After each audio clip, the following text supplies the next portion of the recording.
You have been following the Mathura and Gyan Vapsi. Right. Yesterday, the Place of Worship Act, an important observation has been made by Mr. Justice Chandrachud, right, stating that for determining the place, whether it has to be temple or no, the Place of Worship Act doesn't place any role. Correct. But considering the fact that the way Ram Janmabhoomi took it so many years, I wanted to know whether before I retire from my profession, am I able to see Kashi Vishwanath as well as Mathura temple? Okay.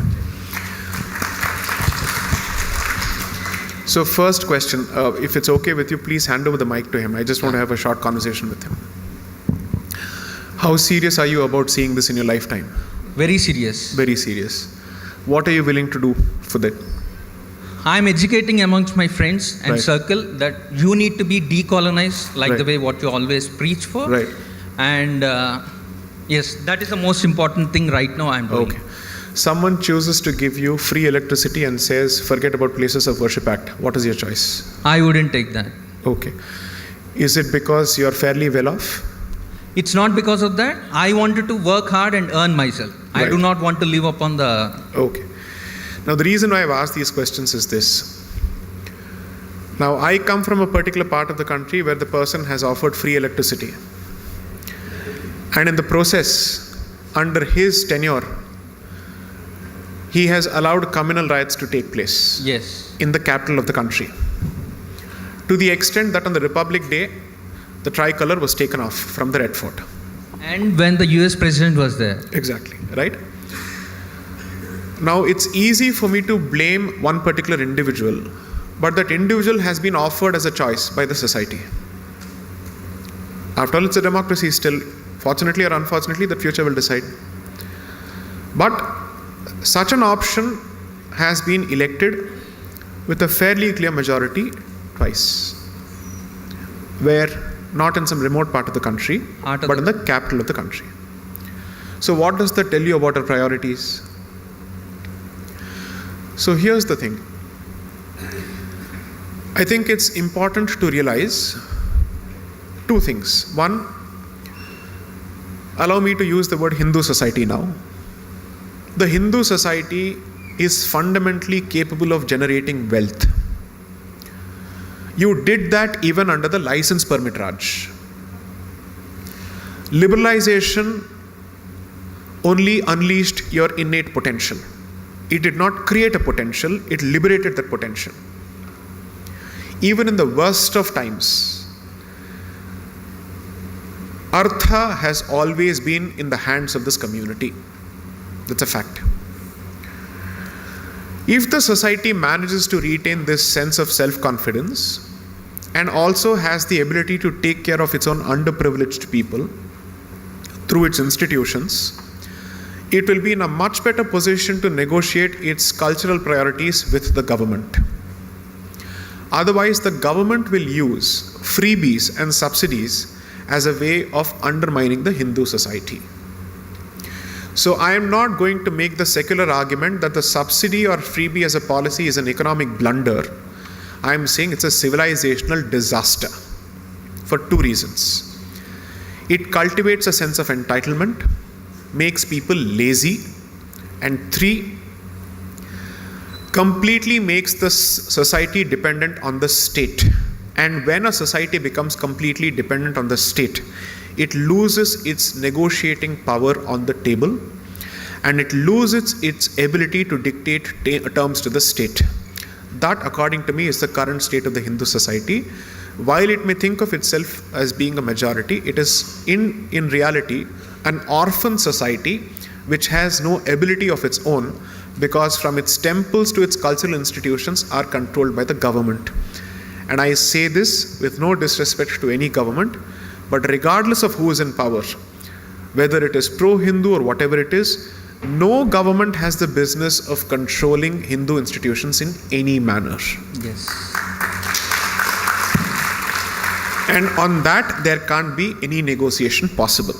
Once you have these priorities clear, then the society has the ability to bargain and dictate terms and then say, you will be voted back to power provided the Places of Worship Act is repealed by so and so period. That negotiating power has to start. Second, the reason why I asked you this question is, a lot of people who are interested in discussing these topics end up creating anonymous profiles on Facebook because they don't want their identities to be recognized, because they're afraid of repercussions in the office spaces, in schools and whatnot. The day you don't feel the need to create an anonymous profile to express these thoughts is the day you have seriously expressed your intention to see this through. 3,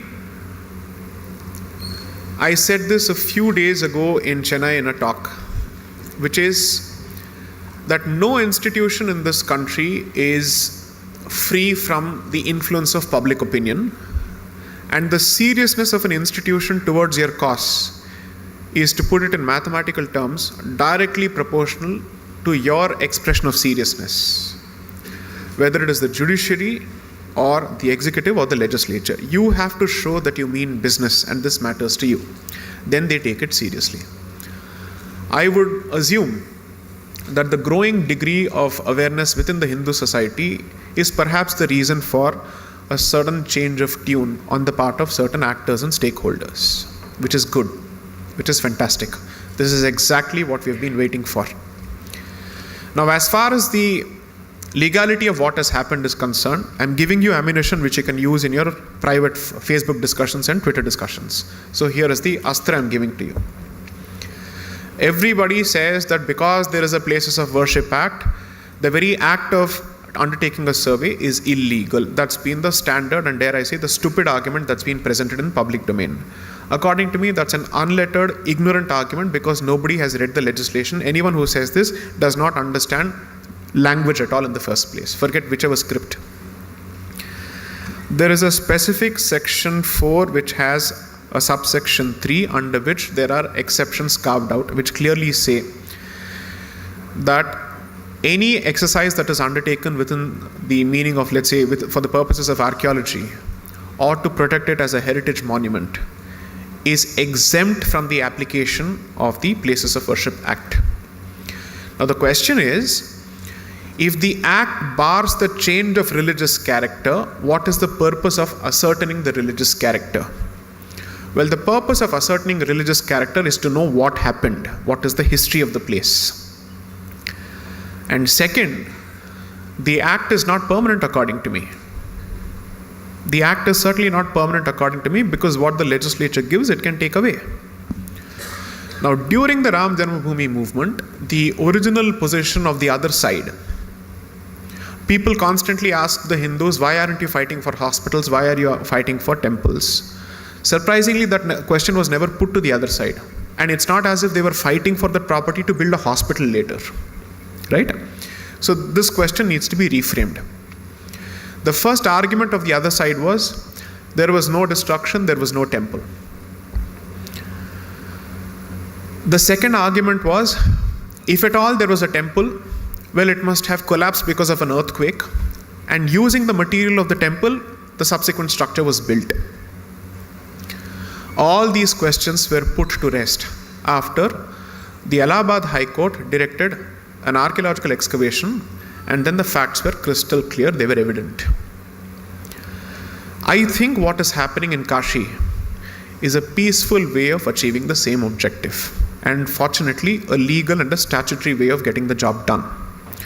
According to me, the Archaeological Survey of India must undertake this activity without the need for a court direction across 40,000 sites which are currently under occupation. The popular misconception is that this is a Hindu versus Muslim argument. What most people don't realize is, for the people who have lived in the Konkan, it is also a Christian argument. Because of the Portuguese Inquisition, all the pies that you see in Karnataka and the pies that you see in Kerala have been driven out of Konkan, thanks to the Portuguese Inquisition. There's a fantastic book on this issue by this gentleman called A.K. Priolkar, called The Goan Inquisition. Please read it. The number of temples that were destroyed. Most people think that the British man was the first colonizer of this country. No, it was the Portuguese who was the first colonizer. Madras was founded by the Portuguese, as it existed then. What exists as the St. Thomas Mount Basilica was the original Kapalishwar temple. And the Puranas identify this temple as being on the side of the shore, not within the city. It had to be pushed within the city because just as Kashi, the Shivalinga had to be carried from the shore to the heart of the city in Mylapore to protect it from desecration and destruction. So which is why the book I have tried to say 2 waves of colonization and invasion at the very least.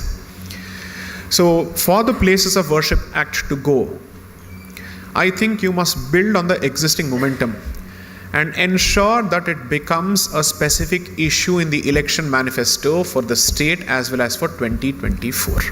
Only then it achieves a certain degree of seriousness. I hope that answers the question. Thank you. Yes.